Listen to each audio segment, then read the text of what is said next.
Hey, good afternoon and good morning from wherever you're tuning in from. Welcome and welcome back. We are Fly Nubian Money, where we help you master your mindset and maximize your money. I'm so glad to be back with y'all. I'm invigorated. Happy New Year, everybody. And we hope you enjoyed today's show. So today's conversation is about parenting and money, okay? Parenting and money, because most kids see their parents as a bank at some point, and that's normal. That comes with the job.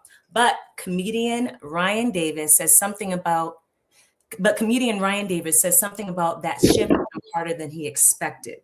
Ryan shared this during a conversation with Shannon Sharpe.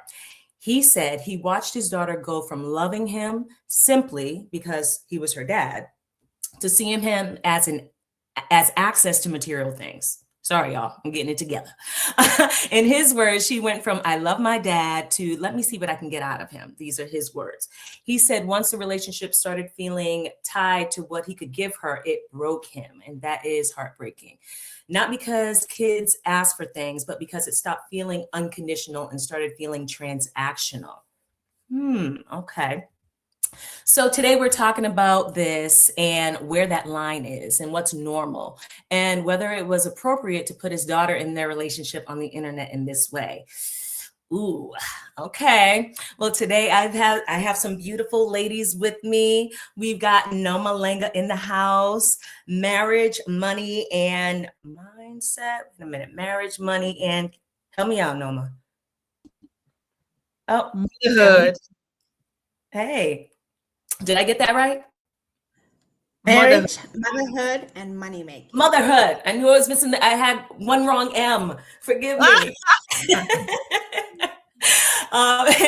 Awesome. And we have Aisha Verzi, financial expert, here with us today. And welcome to Dominique Morgan. She is a realtor, an RN, and a coach from the Chicagoland area. So me and her have something in common. We are code today. Okay.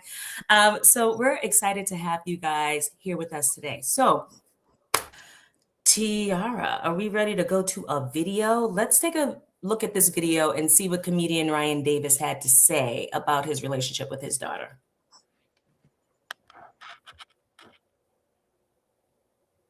Oh, okay.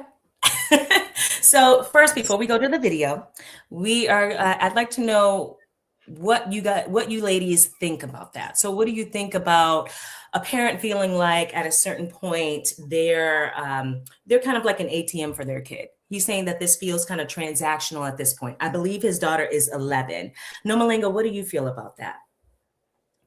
Well, a father and a husband is a provider, so I'm not sure until I hear a little bit more what the problem is. Especially if it's an 11-year-old child. There is no other way she can make her way through life except through her parents. And being her father, he's one of the parents. That's a very good perspective.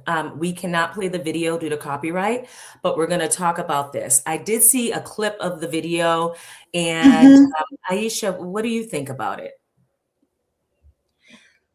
Well, Happy New Year, everyone. Great to be back. I think my first thought was 11-year-olds, there has to be more behind the scenes that we need to understand, because a child is a child. And we all know that, especially if you're a parent, where they think you're ATM machine, you just open your wallet and money just flies out of it, right? Yes. That's just how they feel. But Yes. if he's feeling some kind of way about it, there's something more that we don't know that we need to find out. I'm sure it's maybe relational. Maybe there's another involved that is making this the way it is, because it has to be something that is causing this angst. So we'll see. Yes. One of the things that with my question, when I saw the little clip like a couple days ago, but I didn't watch the whole thing. I'm thinking that he's talking about an older child, like maybe an older teen, maybe like 18, or a child who's in their early 20s. So it struck me odd that he's talking about an 11-year-old child and how he's feeling about her only wanting him or wanting to express love to him or be around him if he can give her something. That's a little odd to me. Dominique, what do you think? Well, being And I think Dominique froze a little bit. So I'll tell you what I think. I think that it's a little odd. It's a little odd, especially because she's 11. Yeah. As I have an 8-year-old daughter, right? And she comes to me sometimes, and we're very lovey-dovey with each other. She comes to me sometimes. She's like, "Mama, I love you." And I'm like, "Oh, Journey, I love you too." And then she's like, "Mama, can we go to the trampoline park?" And sometimes I'm like, "Girl, okay, so you came and told me you love me just so you can get the trampoline park." But that's kind of what kids do sometimes, right? Mm-hmm. Noma said, like, we are their financial access. We are the access that they have to anything because they can't do anything for themselves. So I think I would need to hear more context about or examples now that he's put it out there. Not saying that he should have about his 11-year-old, but I would like to hear some more examples about what this transactional, what these scenarios are, right? And if you're here and you're in the chat, please weigh in. I would love to hear what you guys think about this scenario. So Dominique, apologies, you went frozen for a little bit. So what do you think about it? So I'm a mom of 2. My oldest is 20, and it's kind of the process. They get to a certain age and they're becoming more independent and they're not relying on us as much. And the only thing that they really need us for is for finances, right? Financial stability. They need us to buy their clothes. They can't do that on their own. And so I just feel like it's the normal process. But to add another little piece to that, I feel like the way you create the relationship that you create with your children, if you create that dynamic, then that's what they come to you for. If you create a dynamic where, you have a relationship with them and you're talking to them and you're connected with them, they're not just coming to you for money. So I could speak to my 20-year-old. My husband would have the same, mindset or same thoughts about our 20-year-old. Well, she doesn't just come to me for money. She comes to me have a conversation. She comes to me when she needs advice. She comes to me sometimes for money. I just think it just depends on the type of relationship that you create. And when it comes to men are providers. And so oftentimes the children are going to go to the men because that's the way that they want to be seen. And that's sometimes their value is in being that provider. I agree wholeheartedly. Because if he kind of had a relationship with his daughter, whereas he left all of the emotional bonding and the rearing and everything on the mom, and they don't really have that type of relationship, then I can see why she would come to him and be like, "Okay, well, I need XYZ, Dad. I need XYZ." I'm wondering what's going on behind the scenes and why. Is he even with the mother? Is he with her? I don't think he's not with the mother. Because that's a very strong element. Because then right. it means that right. it means that the mother is the one who may be dictating the daughter how the daughter sees the father. And that that's a very, very strong element, because if you're looking at it in terms of a father who's in the home, I'm talking about a mother and a father who are in the home and they're married. It's a family like that. Typically, the highest currency for the father is respect and appreciation. That's what he needs from his wife. That's what he needs from his children. And when you start hearing him complaining and saying, "You just think I'm an ATM," it's because there's a lack of respect and a lack of appreciation. So you're expecting him to give out the money, but he's not getting back in the currency that he needs. So Again, I don't know. I actually like Ryan. I used to see his videos and he's hella funny.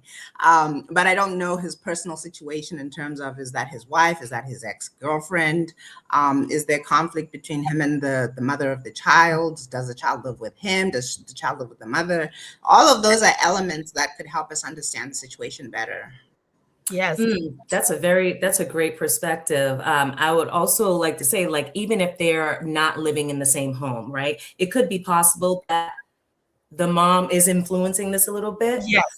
But I also believe that, again, it goes back to the relationship that he's established with the child and the relationship that he currently has with the child. If he is involved with the child in other ways other than financially involved, the child, I don't believe that a child would really, even though they're impressionable. And again, she's a child. We're not going to get her. 11, she's a child. She's a child. Deborah, thank you so much. Deborah will win 11. Hey, Deborah, Happy New Year. Nice to see you back. She said, I saw this interview and I believe it has something to do with how he was raised and maybe how he and his daughter's mother may not be on the same parenting That's page. right. So that is definitely. Oh, that's the key right there. It's the key. Mm-hmm. Yeah. I was raised by my dad, by myself, right? My dad raised us as a single father. And so the dynamics that I have with my father, I never just went to him for money. First of all, we didn't have a lot of money growing up. So let's start there. But he spent a lot of time. He was like, when it came to our friends, he was one of the only dads, right? Everybody had their mom, but there were very few fathers around. He took us to extracurricular activities. You know, we did fun stuff. He taught us stuff. He may not have been able to provide all the finances. And as an adult now, you know, and even as a kid, that wasn't the first thing that we went to him for. We knew that he had our back. So if something was going down, we were going to daddy. You know, we wanted to participate in something. We went to daddy. But that's the relationship that he made sure that he cultivated with us. So he wasn't just the provider. He was the full package. Yes. And to me, that sticks out to me in this conversation that we're having. It is, what is the relationship that you have established as a father with your daughter? If you have established a relationship where you're the ATM, that's what she's going to come to you for. Yeah. If you have established a relationship where you are the loving dad, the involved dad, and you're her friend, you're her dad, then she's going to come to you for those things outside of the money. Tiara, welcome. Hey, everybody. Hello. Hey. You know, I had a lot of things to say on this particular topic because I went down the rabbit hole. And like Nomalanga said earlier, I really like Ryan a lot. I like his comedy. I like how vulnerable and authentic he always feels to me. Like, that's what, as an artist, that's what we do. We get out on the stage and we just say, here's what's happening in my life and blah.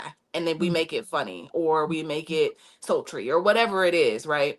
So, you know, I don't think he's with the mother anymore. He's obviously not with the mother, but he was saying in the video that at some point, I guess they did have that relationship. And then I think him starting to make money and everybody starting to see him as this person that has money contributed to that, like to that feeling. And it made me just think about, and I want to go all off topic, but it makes me think about just Black men in general. It feels like in society, they are seen as providers, Nomalanga, because I know what Nomalanga's gonna say, like, you got to provide. But when I look at the internet, it's like, that's all men are good for. That's the value. And that's it, right? If you can't cash at me or you can't send me money, we don't need to go on a date. We don't have to. So it felt a little bit like that, like just feeling the angst of that, like that's not all I'm good for, or the pressures of just being an ATM machine, or people not really caring about who you are. They just care about what you can provide for them. And then also, and then just also, I think it's important to know that his relationship, in that same interview, he was talking about his relationship with his mother and saying that his mother had, it's important to know the lens. She had she had 4 babies before she was 17. 19. And 4 babies before 17, and he resented her for staying with the father because he didn't treat her well. He didn't treat her well. He put her through all kinds of things and she wouldn't leave. So he like felt some type of way that she didn't leave and she wasn't strong enough, right? To deal with, to handle whatever it was. And she took that out on her children. And so he said that they were estranged for like 4 years because of whatever boundaries he had to put up with her. But in the interview, he said, but I need you. And I know my mom's gonna be mad when she sees this interview, but I need you. I want you to be my mother. I still have hope that we can have a relationship. So while I thought it was a little perplexing that he would mention his 11-year-old in this interview in this way, it's just right on brand for the way he expresses himself, which I didn't know if I had a problem with. Now, the internet took it and was really triggered by what he said. And I have a whole bunch of videos of women, Black women in particular, being triggered by this. And I thought that was interesting. So I can't wait to play that for you. But just like they said that, oh, he's just saying his daughter's a gold digger. That's not what he said. Oh, So no. he responded to Mhm. the internet. So I have that, but I can't play the Club Shay Shay videos because we'll get banned, right, by YouTube. So I can play that. You guys want to see that? Yes, His please. response. I'd All like right, to let's see do it. that. All right, Yeah. let's do it.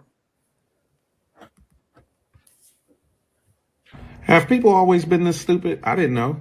I've cultivated an audience of people who can critically think. So maybe I've been in a bubble. I didn't know people were this stupid. Why ain't y'all warn me? I'm in the comment section of these Shannon Sharpe clips, and I'm like, I know they're captioned a certain way, but you can hear me in the video. Let me give you an example of what I mean. There's a video going around about Drewski. In the video, I say, I defend comedy over anything. I'm more of a comedian than I am a person. When people say offensive stuff, I'll be like, was it funny? I actually like the way he put that together. And then people got from that I'm hating on Drewski. And that I think we should worry about how offended people are when it comes to comedy. I didn't say that. I literally don't say it in the video. And in the video, Shannon Sharpe has a smooth face. Do y'all know he has a beard now? He has a full beard. So the interview was like 2 months ago. How could I be talking about Drewski's pastor sketch 2 months ago when it came out a few days ago? People's inability to critically think is like crazy. I'm like, nah, have people always been this stupid? And I just shielded myself from it, or is this the thing? Also, the video about my daughter. People are like, I'm calling my daughter a gold digger. I'm blaming her and all kinds of stuff. In the video, I literally say she used to be a daddy's girl. And the reason it became transactional is because, and I can see that she still wants to be a daddy's girl, but there's a fear to get close to me because that closeness was taken away before. I say that in the video, which means I'm not blaming her. I'm talking about the lack of safety that I've made her feel that I'm trying to get back. How did that turn into being about the child? I'm saying to fathers that don't put yourself in a position where you have to win your children back. That's the conversation. I know it's captioned a certain way, but you can hear me say these things. People's inability to critically think, is this the norm? Have people been this stupid the whole time? And because I sectioned myself off to a certain part of social media, because you have to be able to critically think to even enjoy my comedy.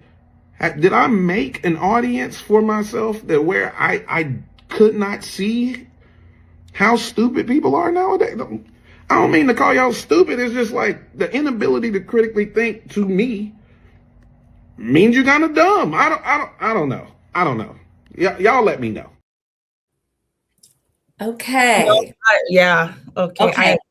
A little more context. Okay. So I can't wait to get into this with y'all and your thoughts about this. So a couple things.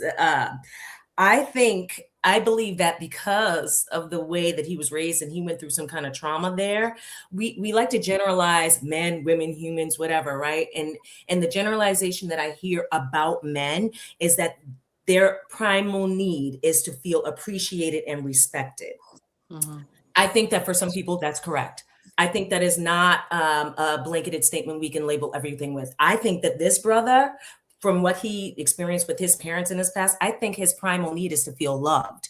And I feel like he's not feeling loved for whatever reason by his daughter. And this is the thing. Also, he just said, and I don't know if there's a video out there on the internet of him saying what exactly he did, but he just kind of admitted that he did something to lose his daughter's love in that way. Sounds like he was gone a lot. Yeah, he works. I mean, he's a celebrity. Comedian. He's working. Yeah, he's working. Is that what he said was the thing? Well, it has to be. Separation. Well, yeah, it may not be. He said that she is afraid to get close to him. What does that mean?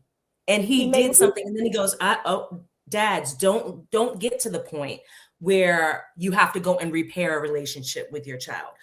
We're assuming that it's just because he's busy and he's a comedian and he's working. Right. But what is that thing?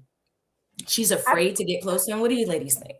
I was thinking about it. I'm sorry, when he was speaking, because I know when I saw the clip earlier, and then now what he said, now based on the reaction everybody was giving him, right? And he said she used to be a daddy's girl, which means there was a closeness there that he enjoyed as a father with his daughter, maybe with the mom there as well. So that everything was great.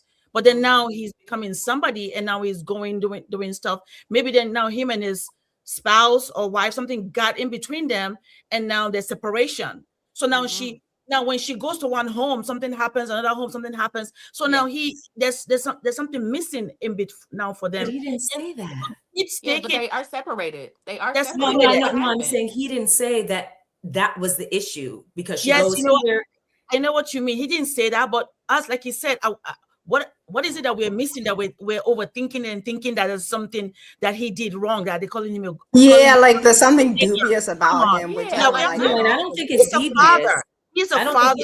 He misses his daughter, maybe because of a separation in the family, and he's feeling, wow, she used to be my daughter, but now it's only transactional because maybe somebody's coercing her in the back, asking for this. We don't want to hear. We don't care how he feels. He's working. He has the money. Let him bring the money. So then now she's afraid. She doesn't know how to approach her father that she loves, because now there's something in between. To me, that's what I feel, and I get his point. When did I say she's a gold digger now? This is crazy. Again, what kind of women can even think that he's thinking his daughter is a gold digger? That is like way off, right? And to me, I support him. That is way off. Yeah. Dominique, I know you were trying to say something and the internet was a little wonky. I think that sometimes it sounds like, based on his conversation, that he's also going through some healing, right? He may be doing some inner work, and he could have had an episode where he kind of lashed out because he was overwhelmed or frustrated by the fact that they only come to him for money. And again, if you establish that type of relationship, and that's what it is. If there's a breakup and the mother's like, well, I have you all the time, go ask your dad to do this.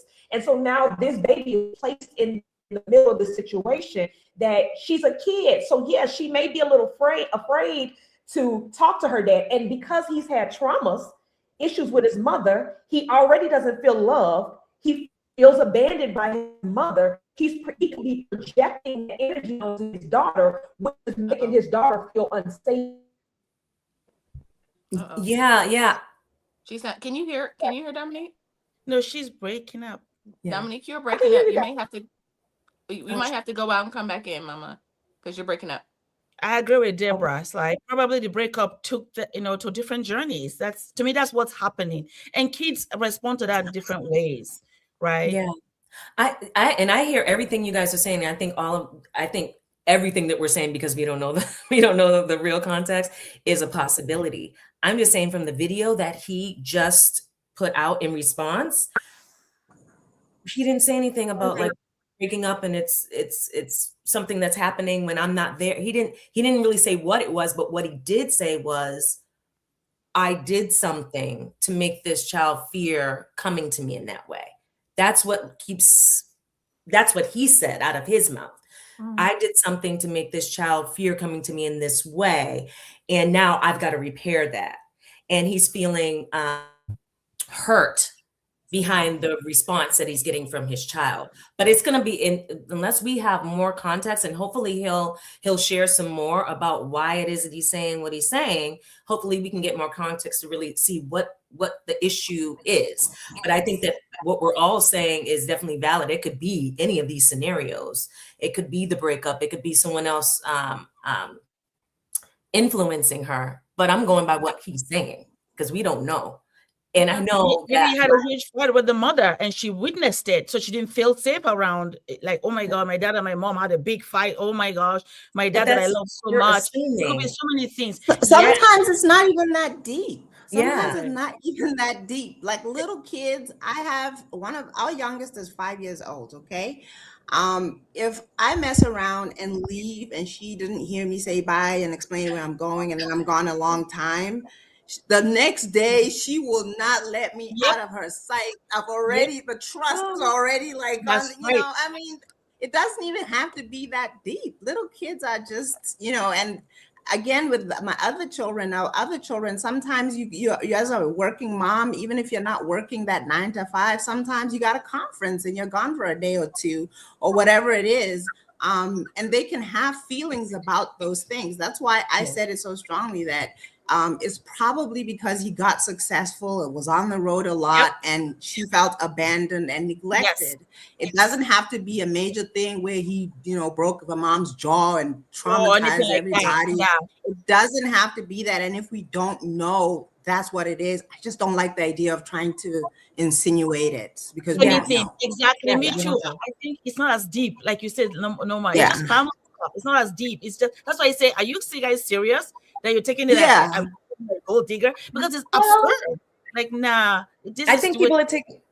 Oh, sorry, Aisha. I think people are taking it serious because he mentioned it. And he mentioned that this is a deep wound for him. Like, we wouldn't know anything about this. And has he had a conversation with his daughter? Like, hey, we used to have this type of relationship and I used to feel this from you and everything. And what happened? Has he had a conversation with his daughter about it? Has he brought it to her attention? Has he taken her out for ice cream and said, hey, let's just talk? You know what I'm saying? Like, it could be something really deep, or it could be something very like surface level that, again, kids they have their own perceptions about things, right? And they make things up in their heads. It could be either or. We don't know what it is, but my question for him would be, have you talked to your daughter about it? Because she is 11. I mean, she can have that conversation with you. It's not like she's 4 and you kind of got to guess. She can have this conversation. Double AA 82 said she's 11. He shouldn't even be discussing this. And I, so the way I feel about that is, I feel like if he's discussing it, it probably is deep, because if it wasn't deep, then why would he be saying anything? I don't know, guys. I surely hope he has had a conversation in this internet. This is on the internet. I believe so too. What was really interesting to me is Black women's response to him. Yes. And I really want to get into it because Black women were really triggered, and it made me think like Black women are really triggered by Black men. Like when I look on these they're ready to looking throw them around, under the bus. it's like honestly, they made up some shit, and it was like it was so much because we don't know, and but I think people are processing this from their lens, and I just want y'all to see how deep it got. How y'all want to see? I want let's look. See it. Let's look. Like, wow.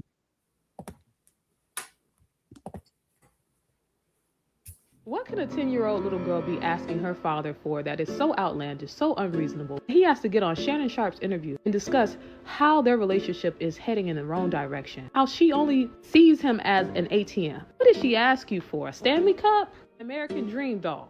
An iPad? Some makeup at Sephora?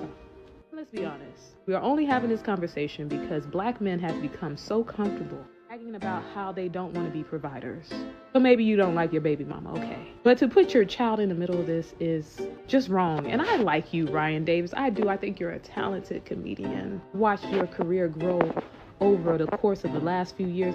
And I'm really proud of you. But this, sir, this ain't it.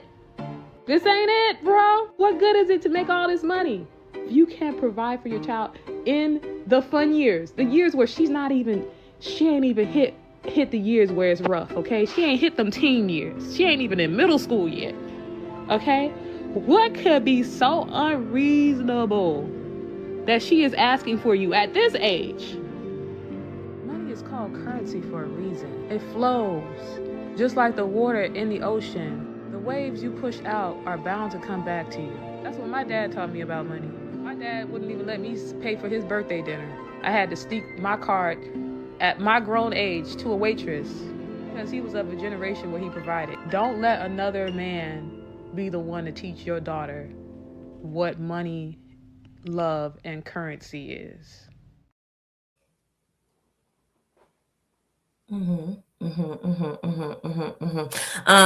So I don't really see anything outlandish about what she said. But again, I think everyone's just speculating. And since he put it on the internet, everybody can go live and do whatever, and they're saying whatever. I have a question for you guys. So how should parents go about teaching value to their children? and the value of relationship with parents without putting a price on it. Because we already said kids are going to come to us for the stuff because we have the money to get them the stuff. We have to provide for them.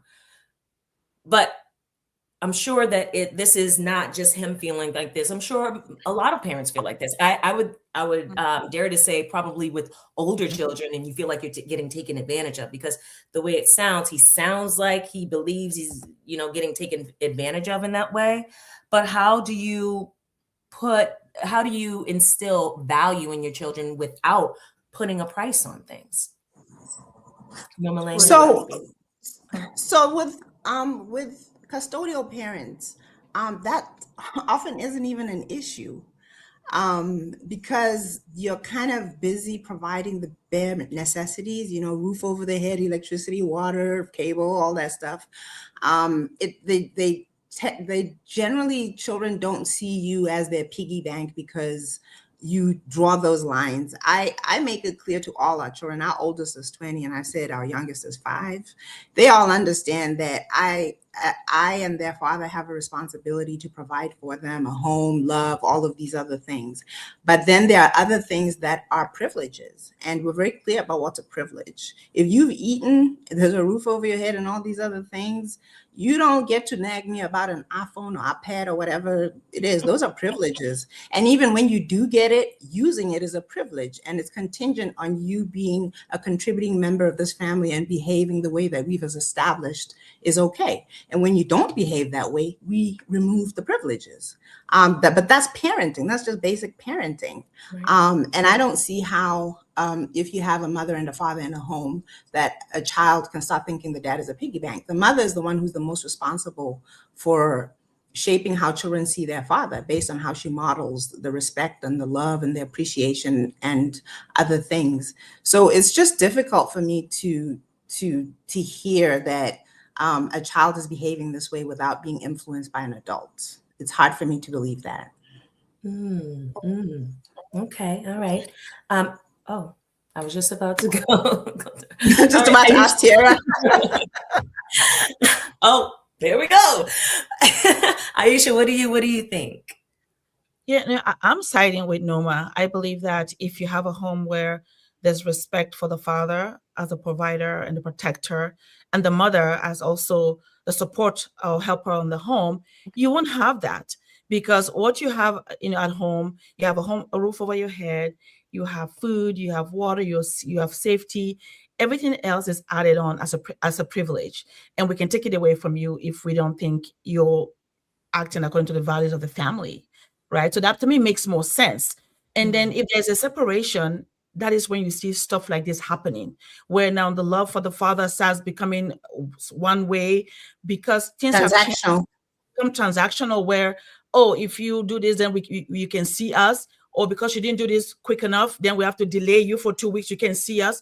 Then even him, he starts feeling a kind of different kind of way, and then the child begins to sense it as well. So it just begins to snowball down.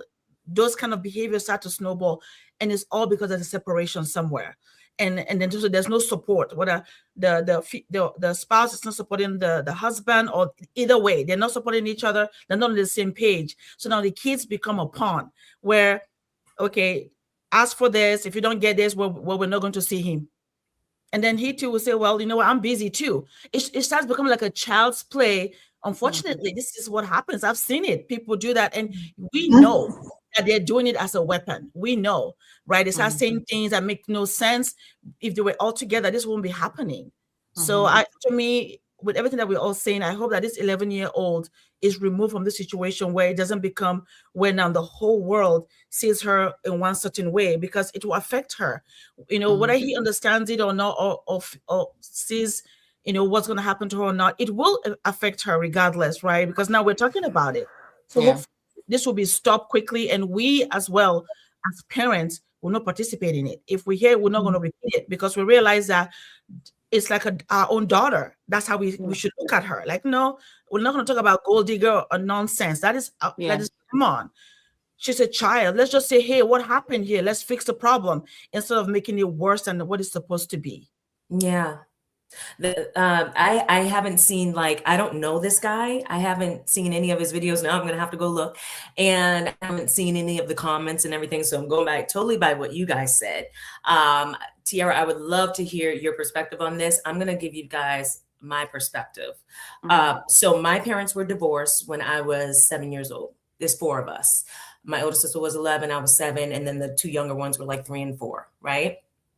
And I remember being in a situation where my mother was not bad talking my dad at all.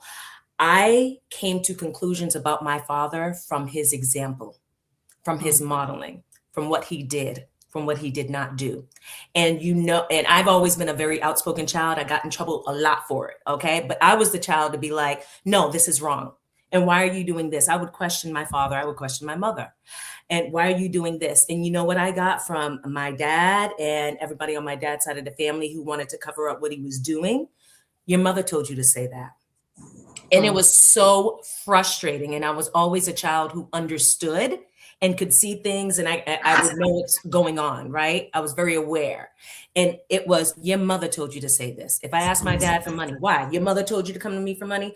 So I am just not buying that this 11-year-old, older than me, this 11-year-old child, and it could be, but I'm not buying that this 11-year-old child is just being influenced by the mom, and that father is modeling, if he's modeling a great relationship for her, that she's just believing that he's just, only good for money. I'm not buying But it. don't you think that parental alienation is a real thing? Because actually it is. Absolutely. You can actually get It's sued an for absolutely real parental thing. alienation. It's something that exists, and we Yes. don't know It if this is what exists. happened here or not. We just Right. don't We know. don't. We're all speculating. So it definitely exists. Tiara, what do you think? What just made, I just think about my own daughter, and, Lauren is at the point she'll be 15 this year, and every day Lauren asks for something else. Like on Christmas, it's like Christmas, she got all of the things. I remember we let her put together a list at this point. And so on the list, it was like an iPad. It's like an Aloe quarter zip. Aloe quarter zips are $169. I went to the store and saw. So like at this point, like kids are looking, either they're looking at their parents. She always says, she was like, you the rich parent. So I'm gonna ask you, right? And so when I pick her up to school, I'm like, hey, you want to go have lunch? She's like, yeah, can we go to Mastro's? Like Lauren, just what she thinks. I said, well, how much do you think I make a month? I'm just curious. She was like, I don't know. How much do you make? Maybe $50,000 a month. You're rich, girl. Like to her, I'm rich, right? Yes. So it doesn't matter because every time, and then there's a part of, and so I think about a lot of us millennials that maybe grew up eating syrup sandwiches and mayonnaise sandwiches or whatever you ate when you was young, right? And you grow up and think like, my child will not have to live this way. So you tend to give her all the things. There's a lot of things that Lauren doesn't have to worry about. She's in every class. She does, we also teach her the value of work because she works on television, but she's still very spoiled, if we can use that word. And so I think kids are a little different, especially if you come from a place where you didn't have and you want to give. And that's the balance, right? That's a balancing act for me and her dad. Is this too much? Are we giving her too much without putting a value to it? Because like what Nomalanga and Aisha are saying, I try that with my daughter. Like, this is the value. This is you better. But it ends up like, girl, like, can we go get some Yogurtland or whatever? Like, it's not, but she hears me, but I don't think she'll hear me until she gets a little older. Now it just like, because what I model is at any given time, we can go enjoy life. And she's just used to that. So I don't know. That's still a balance. But when I'm thinking about it in the sense of Ryan, if he's making money and he has the means and he's been giving to her, we create our little monsters. We do. We do. I'm not saying they're gold diggers. I wouldn't call my daughter a gold digger, but she definitely is my broke best friend. Definitely. She don't have no money, but always asking for something. So that's another thing. I had a friend who was divorced, and it was the male parent that I'm talking about. And one of the things that he would always tell me was, I find that since my wife and I broke up, I give my children more and do more because I have this guilt that, in the situation, we put them in the situation. So it's kind of like they have a longer rope. Now, a kid who has both parents, sometimes you'll have the strict parent and the lenient parent, and then that creates balance, right? But I do certainly understand sometimes we do have like, and even where you said like, sometimes we do have a generation that overgives because they didn't have, so now they overdo. And sometimes it's the other way around, right? You know, I feel like I see a lot of brats around here, and my kid's not going to be that brat. You know, we can overdo things based on just parenting from a place of reacting as opposed to just setting a philosophy. You know, I'm a teacher, so we always have this where you set the objectives for what you're going to do, and you establish some philosophies.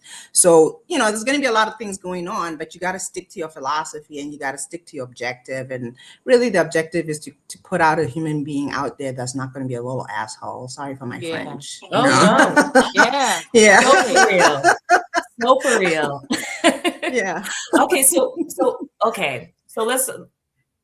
what's the solution, right? We don't know what his situation is. I think they need to go to therapy because, like I said, I believe that if this man is talking about it and this is his 11-year-old daughter, there's more than meets the eye here, and we just don't know what it is. And hopefully he'll come out and say more. But let's just assume that this is a really deteriorating little father-daughter relationship, right? How do you reset that type of relationship once it's like transactional like that? What do you guys think? Well, thank God she's 11. So there's a lot of years ahead of her. Yeah. There's a lot of things that can be repaired with an 11-year-old. He's saying fathers don't have to repair relationships with your kids because it's hard to get them back. But in this case, I think a couple trips, I think a couple really good, not trips, but a couple, I'm saying trips together, like not trips. Going with her wherever you yeah, go. like just spending time.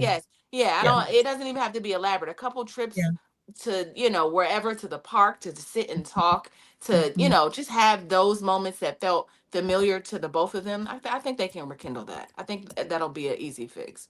Absolutely. It can even be more simple. Go to the supermarket with her, run errands, have her come on the road with you on your shows or whatever it's safe. You know, it doesn't even have to be that fancy. Like when we were growing up, vacations were going to another relative's house. You know, there's no beaches, and that was what a vacation was. And that was enough for us. It was exciting and it was fun.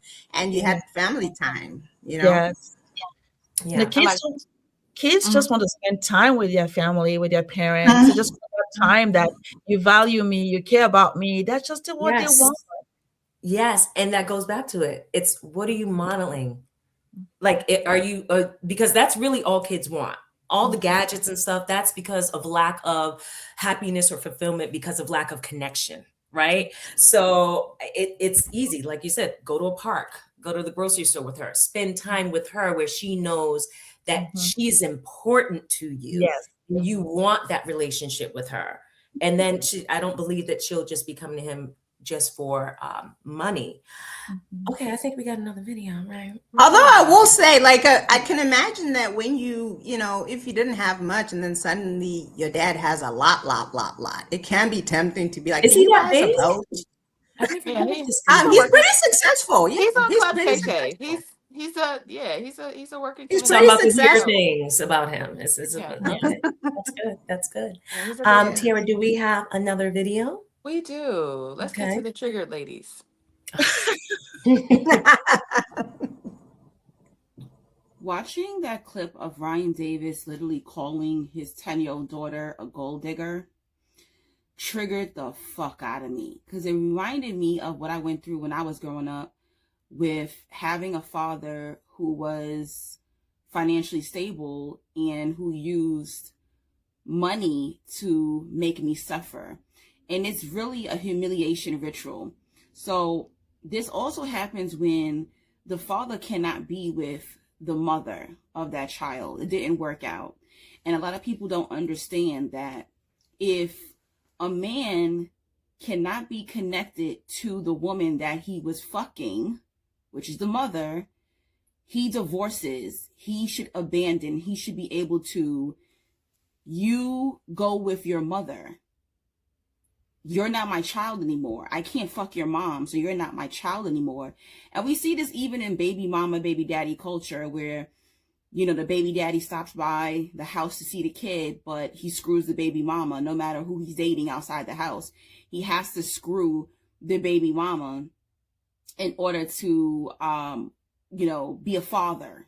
It would never be a case where he doesn't want to just screw the baby mama. He could be married. He could have moved on. But this is exactly how a lot of men are. And I see this a lot in the Black community, a lot in the Black community with Black fathers. And even though this is psychologically, I believe this is men in general. But the truth is, a lot of men do not see spending money on a female child, or a child in general, but we're talking about daughters and fathers. I can't fuck my daughter. She's not an investment. And I know that sounds creepy, but that is exactly how they think. I am not with your mother. I'm not. This is like. So, okay. Okay, let's try and reason it out. First of all, let me just say. I am like speechless. Like, what? Okay.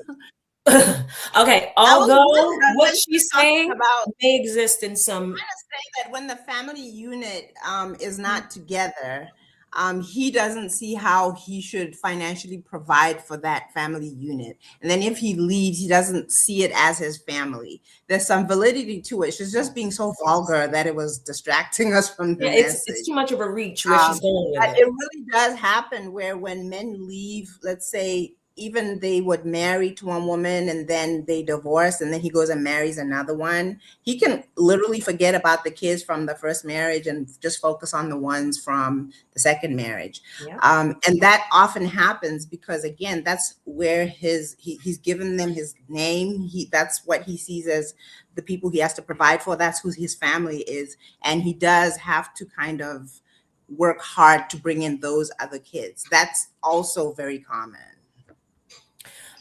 Okay, so I agree with you as far as when I was listening to her, I'm like, oh, she has a point in there somewhere, but it was just too much. It's just too vulgar. Too vulgar, too far left, too. I don't think that that's the situation with this guy, Ryan. I don't think so. She took something that could be true and tried to attribute it and put it on top of this scenario, but that is a real thing. Case in point with my life, my dad, that's what he did. Him and my mom were married, 4 children. Once my mom was like, I'm not putting up with A, B, and C of what you're doing, and we're getting a divorce, he was like, all right, bet. He literally said to my mom, you will never get a red cent out of me. And although he fathered these 4 children and we're his responsibility in this world, he brought us here. He went off and got married to another woman. And not saying that he was a great man, but eventually he did not provide for us at all. And watch my mother suffer. It was all about watching my mother suffer. So what she said, it is true. I just don't know how she's correlating that to this particular scenario, unless there's a video out there about this with Ryan that I'm missing. Well, people do tend to just take situations and then project their own. Yeah, she did start with my mother this and my father that, and then she just started talking about what happened to her. Yeah, that projection was on the situation. That was very strong. I was like confused. I'm like, she gonna get to it. She's gonna make the dot. But no, girl, those were your dots. Don't be putting your dots over here. Like that, she was speaking to the public like that. She was just speaking like the vulgarity, and then to say that's how it is in the Black community. Yeah, and I don't want it to. I hate when people get out there and say things like this sometimes. But the young girls are listening. Our daughters are listening. That this is how our Black men are.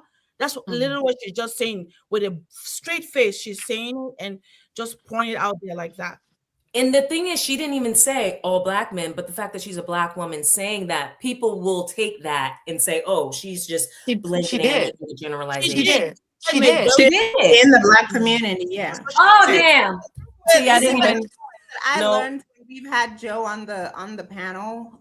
He always says that people's lived experiences cannot be ignored. So that is literally her experience. And probably everybody around her, had that same experience. So that to her informs her view of the world. I remember I went through a phase where I thought that everybody came from a 2-parent home and they had stability and blah, blah, blah, blah, blah. And then I also went to private school and I thought everybody had everything that they needed and blah, blah, blah.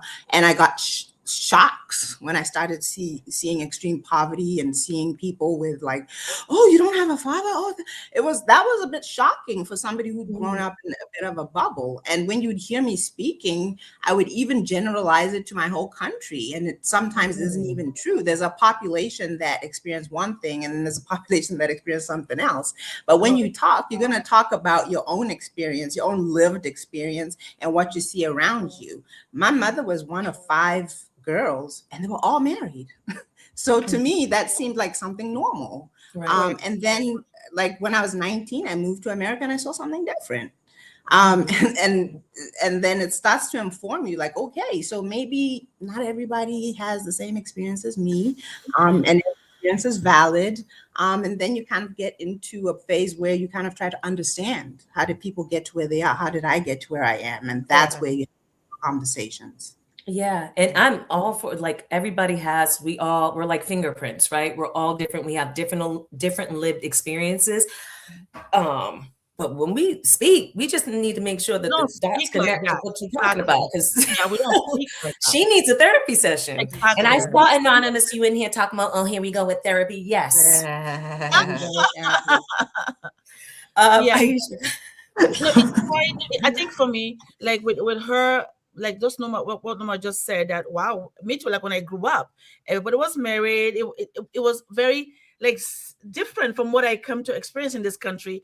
But then I understand it, but I don't now maybe impose my like, okay, all of you have to be married. If you're not married, then your family is not a good. You don't talk like that. You just say, wow, what happened to you? What happened to you? But the way she was speaking was almost like, this is just how it is. This is that is what is wrong. Like you can't talk like that. Just speak from your own experience. Don't pour it on everybody else, because you have to remember that there are other people coming behind you that you have to protect, right? It was giving. She was waiting to say that. It's incredible. This is just an opportunity. You've been waiting. It's so interesting that, I hear all of you speaking, and it is like, I grew up without parents. And so I had a community of my family. My parents were around, but they just could not handle parenting a young child. And so me and my siblings were given up. Some of them went to adopt, but for the most part, we were wards of the state. And thank God that I was around people, or just even if I didn't see it in my family, if you're paying attention, I feel like if you're looking at church, if you're looking at school, if you're around your friends and you're like, my upbringing was very different from my very best friend. I went and there was like 2 parents in the home. They're still in the home, right? And here we are, like, 40 years later. But they're still there, and they would, their parents would talk to me and be like, well, what do you think about this? And what do you think about college or school counselors? So I guess what I'm saying is, like, there's people around to learn from. I'm just piggybacking off what you all are saying. If you don't have that model to you, you can see it around if you're open to it, if you're not too bitter or too resentful, or your spirit hasn't been too hurt. Now, maybe I just might be a little different because, obviously I had effects from it, but it didn't make me what it usually would have made others. And I'm super grateful for that. Like, I just don't have that. Yes. That's a great perspective, because I do believe it, we get into conversations even on here. We were saying, like, talking about raising children and modeling. And if you don't have the modeling, sometimes this is why people go this direction or that, but not having the modeling could make an amazing parent. Mm-hmm. So it really depends on that individual and what, like you said, what you're open to seeing, because just because your parents were divorced, my parents were divorced, my children's dad, his parents were divorced, but we are great parents. Like he had trauma, and things like that, but he's a much better father. He's a great father compared to what is that? Maybe I shouldn't even be saying that. But I'm just saying, like, just because. Let's hope he doesn't see this video. Right.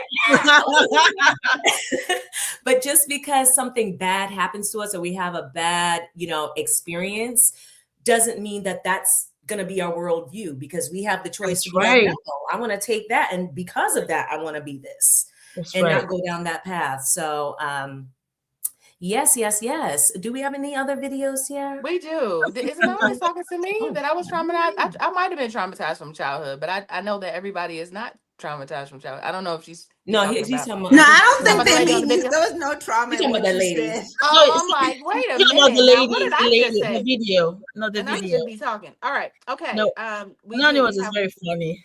we had. I love Anonymous. It's his I perspective. know. He said he's gonna come on the show this year.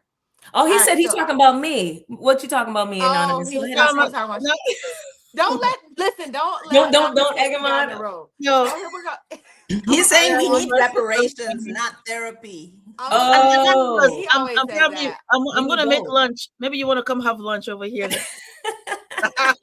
Okay, here we go, y'all. This is the last video, and then we can go into final thoughts. But Okay. it's just more of I think it's just interesting. Okay, here we go. What Ryan Davis is doing to his daughter makes a lot more sense when you start to understand that men are generally allowed to abandon their children if they have a good enough reason. And so to gain that good reason, they create narratives, right? And most of the narratives that we hear is they either blame like a legal issue, child support, the courts took like the kids from me, or they blame the child's mother, right? She's vindictive. She's hard to deal with. She sets up the children to not listen to me. And I'm a man. How can I have my children not listen to me? She's emasculating me. Like, you know, you create all of these things that make it impossible for you to be a father. I can't be a father because of all of these external things that are affecting me. Despite women facing these external things too, they seem to somehow always manage to be a mother. But every once in a while, they will do that character assassination. They will run that narrative on the child themselves. And that typically comes behaviorally, right? This child doesn't listen to me and I'm a man. But it's far and few in between, but it happens pretty consistently where they'll just call their kid a gold digger. And that's what he's doing. He's creating the narrative now. She's very young. It's 10, so it's a hard sell. But at 16, do you think it's that hard of a sale?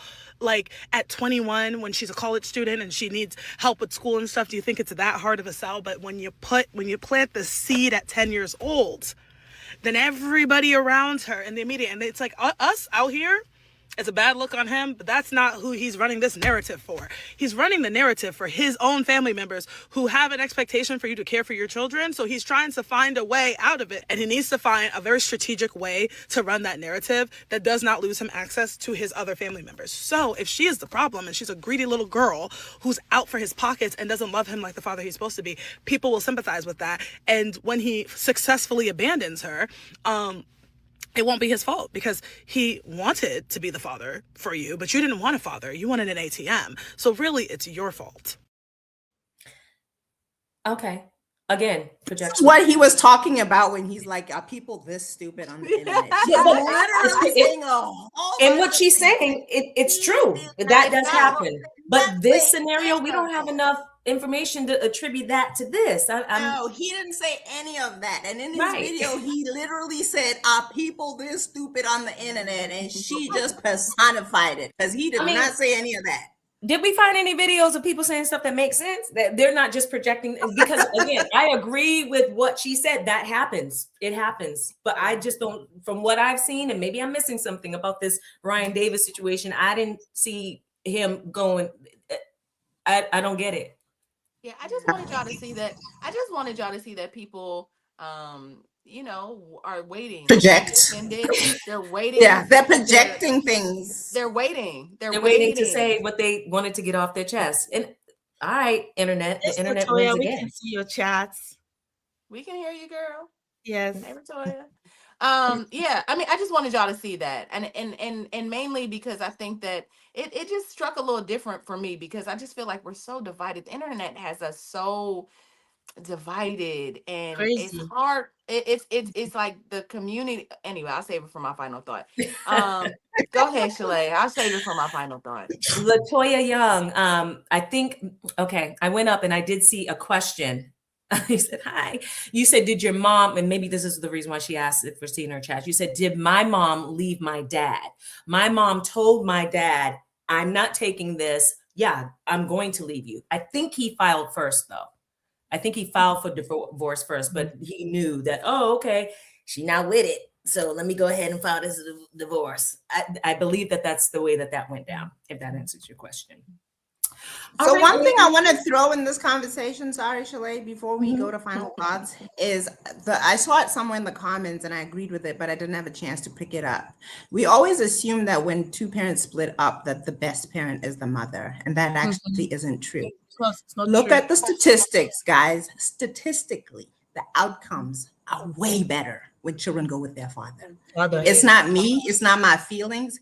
That's the truth. Statistically, Yes. research has proven it over and over and over. A single parent home with a mother is connected to the prison, the preschool to prison pipeline. Yes. Yep. A single parent with a father, there's no correlation. There's no correlation. The outcomes are excellent. That's just a fact. So Now, much there are a to lot of unpack there. women- So much, and we ain't got the time, but there's so much to unpack there. I want to know where the stats came from. That's true. You know, No, that's real talk. Now, It's the discipline. It's the structure.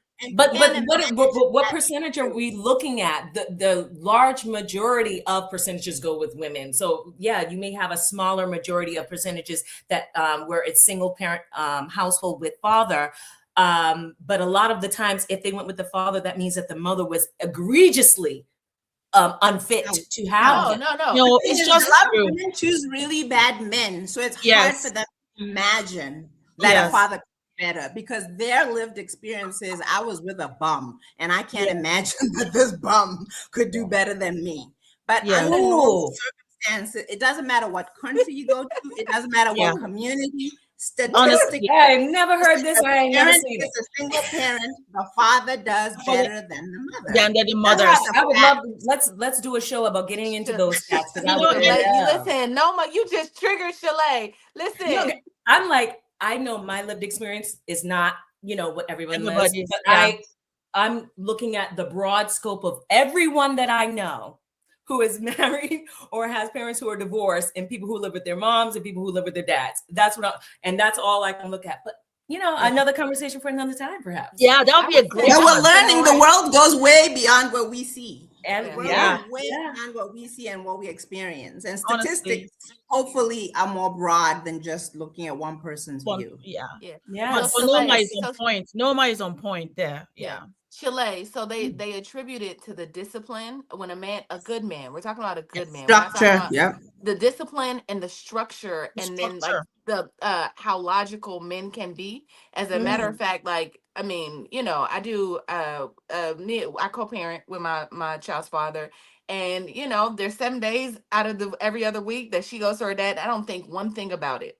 Like or when I go on trips, I'd be like, go on to your daddy. Me too.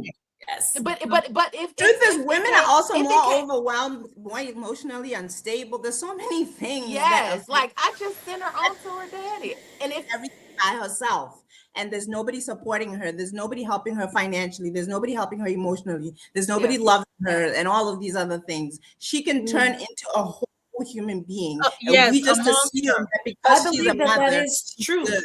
She can. Statistics prove it over and over. I'm interested in these statistics. My peers. Listen, and who's operating them? I'm interested. Let's have this talk.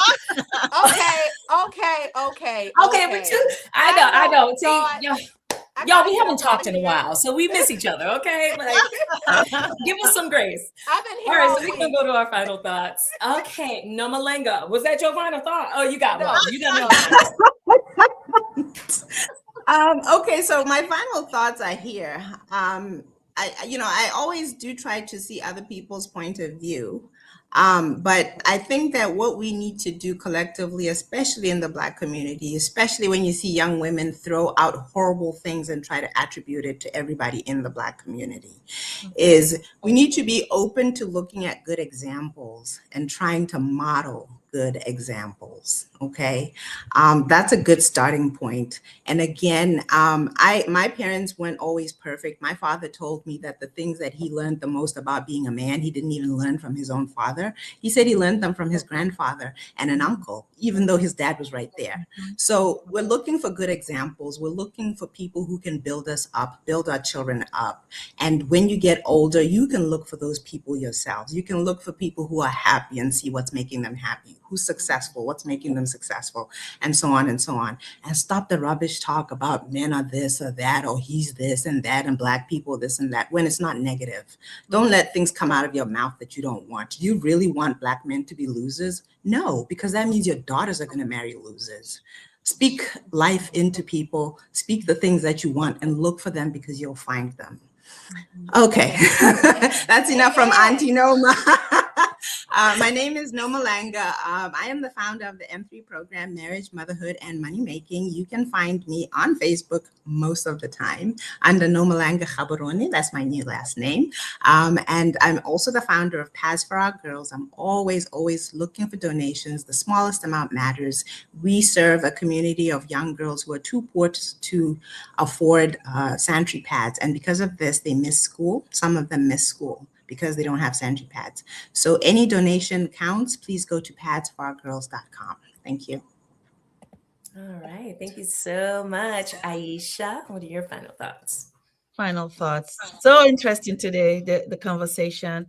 But I'm so grateful that we get to hear people's life stories. That way we can see how, for me personally, we can pray for our community, and also for us, try to be the example. If we see that, wow, this is happening, we now in our own homes try to have a strong home so we can allow the young ones to see that it is possible to have a strong family, that it doesn't have to be broken. And if we get the privilege to be around a young person that is struggling like this, rather than villainize the parents, whether the father or the mother, we should try to support them and help them so they can see the good of their parents, not the bad of their parents.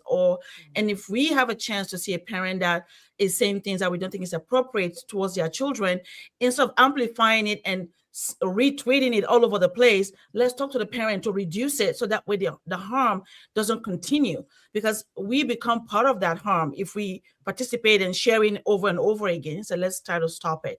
And again, just be kind to each other, all of us, no matter whether we have both parents at home or single parent home, we all go through different kinds of struggles, right? We all do, no matter what. Suffering is suffering. So let's just try to be kind to each other, support wherever we can, and just be a good example for the younger ones coming behind us. With that being said, you can find me at the Black Business School. I'm a coach there. If you need anything with your insurance or a retirement plan, just reach out to us. We're here to help you. And you can find me at www.aishaverzi.com. Awesome. Thank you so much, Aisha. Thank you. Tiara, what's your final thought? So for the last, I would say like 3 weeks, when we took a hiatus from Fly Nubian Money, I got a chance to live. I was not on the internet every day. I actually took a hiatus from the internet as well. And I did that because when I came back to it for this reason, I was like, it's still the same. I feel like there is this like divisive language between Black men and Black women. And sometimes most times I like to have conversations so I can just like call it out so that we all don't get caught up in saying like, oh, Black men is this and Black women is that, and they just trifling and them, and whatever it is. I just think that people are sharing their lived experiences, and there's something really interesting about that. I think we can learn from it. Specifically from Ryan, I think that when he got on the internet, he said a lot of things that was like authentic. I come to see him as like somebody that's just authentic, that's just gonna say what it is. Like, this is what hurt me. He's not gonna sugarcoat it and be like, oh, I grew up like this. He's just not gonna fake the funk. And so I think we can all maybe not do it this way because he's a comedian, but we should all look at our situations and make sure that we're all living authentically. And I just think that there's something that we can learn from here about being authentic and really trying to get to the core of ourselves. So that's why we create these shows, and it's important to me. So my name is Tiara Williams. I'm also known as Miss Black Hollywood. I am currently about to, in like 5 seconds, at the February 1st is our launch, but I'm going to assist 5 new people, new thought leaders. If you're looking to be a thought leader or really get your share your voice with the world, I want to help you do that. you can go to MissBlackHollywood.com if you are looking to start a podcast. And so I want to help 5 people start podcasts this year and really get their voices out into the world. But they got to be good voices. You can't be wanting to talk about trash, because I'm not going to help you do that. Okay. Okay. No trash. All right. Shalaye? No rubbish, as no one would say. Yes, no rubbish. Go to MissBlackHollywood.net. We don't want Say rubbish. that again because it was low. Miss Black. The website. Your voice was low. Oh, MissBlackHollywood.net. Okay. MissBlackHollywood.net, y'all. Okay, so my final thought is super quick. Because of this that we've been talking about today, I think that we really need to check ourselves as parents. We need to check ourselves, and it's okay to check yourself and to do a check-in with your child and say, okay, let me reset.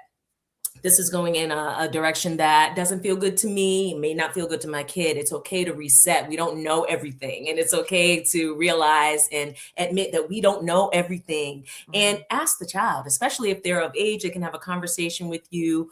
I think that I do this with my daughter all the time. I check in with her. I ask her, is it, even randomly, sometimes I'll just say, is there something this week that I said that bothered you? Or because I know sometimes, especially when we're on the move, I can, it doesn't feel like I'm cutting with my words when I'm saying it, but I can say things in a way where it's like, girl, don't bother me. I'm doing this. Mm-hmm. So we need to check ourselves as parents, and we need to be really, really intentional about how we want our children to, how we want to form those relationships with our children, and how we want them to see us, and how we want them to experience us. That's all.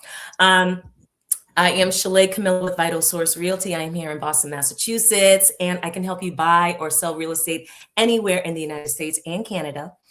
And you can visit my website at vitalsourcerealty.com. If you guys are on the internets, go on over to Instagram and follow me at, and I'd be glad to have a little chat with you and commune with you. Happy New Year, y'all. And thank y'all so much for joining us today. And let's keep this conversation going. Kids asking for money is not new. That's part of being normal as a normal kid. The real question is how we as parents handle that, and what kids learn from that, and whether every family moment belongs online. Some conversations are about growth. Others are about boundaries. Thank y'all so much for joining us today on Fly Nubian Money, where you help you master your mindset and maximize your money. And we will be here every day at 1:00 p.m. Eastern time.